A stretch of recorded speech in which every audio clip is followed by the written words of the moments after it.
Hello Geeks and Gamers, Matt Lemke here with 3Gamer Goggles, gamer-goggles.com. Today we're going to do another flip through, and this is on the Undead Slayer's Handbook for Pathfinder. I'm going to start off by saying this book is not what I thought it was going to be. It was a little different. I thought it was going to be about the types of creatures, classes, people that are gearing up to go in and just wipe out the undead. In this book, well, we're going to start right here with Undead Creations. You got the name, you've got the undead type, which all the symbols are down here at the bottom. They break the undead down by the different types.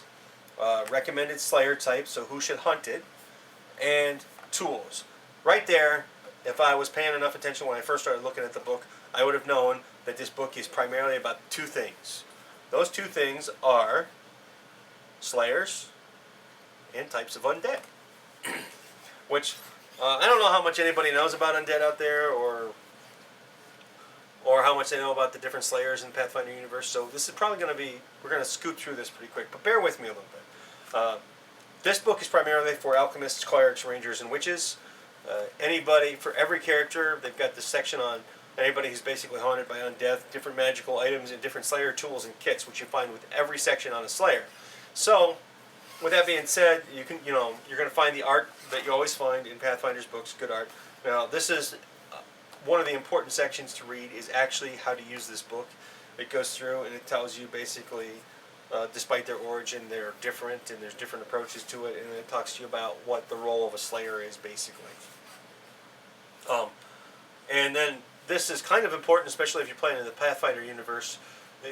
What everybody should know about undead in Golarion, and of course different undead slaying organizations in Golarion. So the first part of the book, well, let me back up a step there, I'm getting ahead.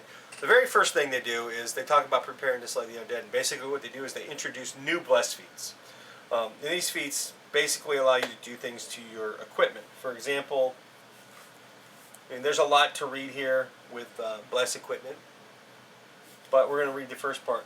You can bless armor and weapons with the touch to imbue them with magical properties. And those properties can be align a weapon. You can align armor or shield with different blessings, like champion is good. Uses 2 uses of channel energy. You can put bane, ghost touch, disruption on with these blessings. And these are feats. I thought that was kind of cool. And of course, probably applies differently to different types of slayers, but they start out with the enemy. They start out with the undead, and they start off with the Consummate Undead, which are basically those undead that are smart, intelligent, and have diabolical schemes, like liches, vampires, things of that nature. And then they move into what the slayer tools are and what people would need to slay them. For example, garlic tablets. Well, there's a lot to read there, so we're gonna. Let's read the Pyramid Busters kit to give you a sample kit real quick. Pyramid Busters Kit. The kit contains items helpful in navigating the winding corridors of pyramids, but is also useful in other crypts and tombs. It contains 3 sticks of chalk, 5 sheets of parchment, 1 dose of synthetic mumia, we'll call it mumia, a flask of alchemist fire, a tangle burn bag, and a pair of sun rods. Since it's now on screen, we'll do that. Which plays right into a lot of the things they're already doing with the Pathfinder universe right now, with all the mummies and the pyramids and the sands. Then you have the hungry undead, which are like your ghouls, and things that have a predatory behavior, and they move into the slayer tools for that, carrion bait, things to bait them, obviously, necrobane formaldehyde, the gravedigger's kit, light kit.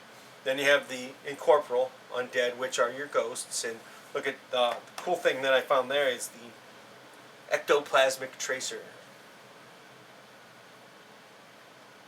Small canister has hand pump allowing you to forcefully eject. Semi-ethereal green concoction held within. Spraying a creature with ectoplasmic tracer, basically what it does is it covers them, or it covers a portion of them, and it makes them secrete a mucus that you can track.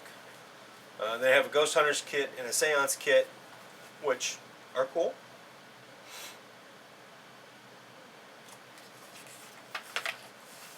And then you have the Mindless Undead, which are clearly zombies and skeletons. And there's two things here. There's a skeleton, well, there's Necro Salt, which basically powder is a minute glass vial made of caustic soda or treated with consecrated ashes and is harmless to living flesh, but dangerous to deceased. Necrosalt can be thrown as a splash weapon with a range increment of 5 feet. On successful range touch attack, the dose of Necrosalt deals 1d4 points of damage to the struck corporal undead creature.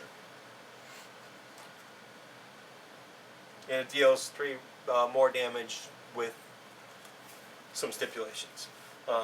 Zombie Slayer's kit's got, well, you know, the things to slay zombies. Then they have this whole thing of dealing with a haunt, which just points some things out, like neutralizing haunts can be done with positive energy. Haunt weaknesses, some haunts can be forced, you know, or fooled. And they go all the way up into destroying the haunts. In order to truly destroy a haunt, you must resolve the dilemma that has spawned the haunt in the first place. So basically, not only do they kind of tell you how to do it, if you're a GM, they tell you all the story components you need to be able to do it.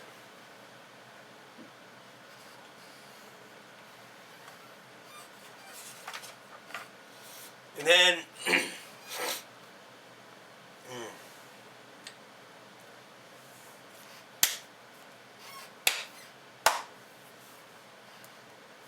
then they move into the Slayers. The first Slayer is an Exorcist, which, in my opinion, is pretty unique and a little limiting as a character resource in a game, because more often than not, when you think of undead, you think of slaying them or destroying them, basically. Banishing them back to whatever, freeing their soul from eternal torment. You don't think of people who are possessed. And then you have Nickelologists, which are kind of a unique twist to it. What they basically do is they study the undead first. They see them as a way to learn things about the past and victims and things that have happened. And then you have Redeemers, which, from this picture, you can see they're kind of monk-like characters. They're great warriors that strive on spirit flow and stuff like that, and they have special abilities that work around things like that, like Spirit Burst at 7th level. Whenever the Spirit Master destroys an undead creature with a melee attack, he may, as a free action, expend 2 points from his key pool to release a 15-foot radius burst of positive energy. Really cool ability. Then we have Stalkers, which is really what I thought this book was going to be about.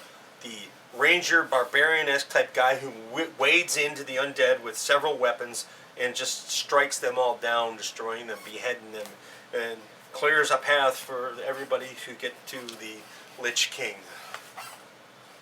And then we have some Undead Slayer spells at the end, towards the end of the book, and well, there's going to be some weapons here too, if I remember correctly. Life Shed. You surround yourself with positive energy field that damages undead opponents. It's 1 minute per level until discharged. It's a pretty good spell. It's a 3rd level spell, 2nd level for paladins. And then the weapons.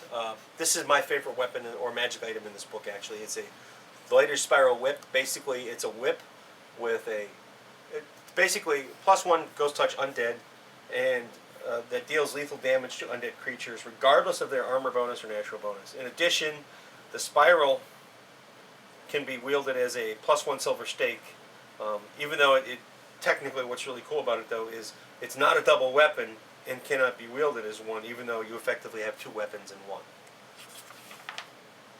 And then the character class for the book is a Soul Warden, which is really cool. They're kind of like a,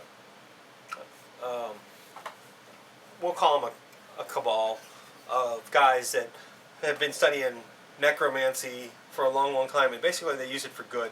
They're kind of like commandos that take on the undead.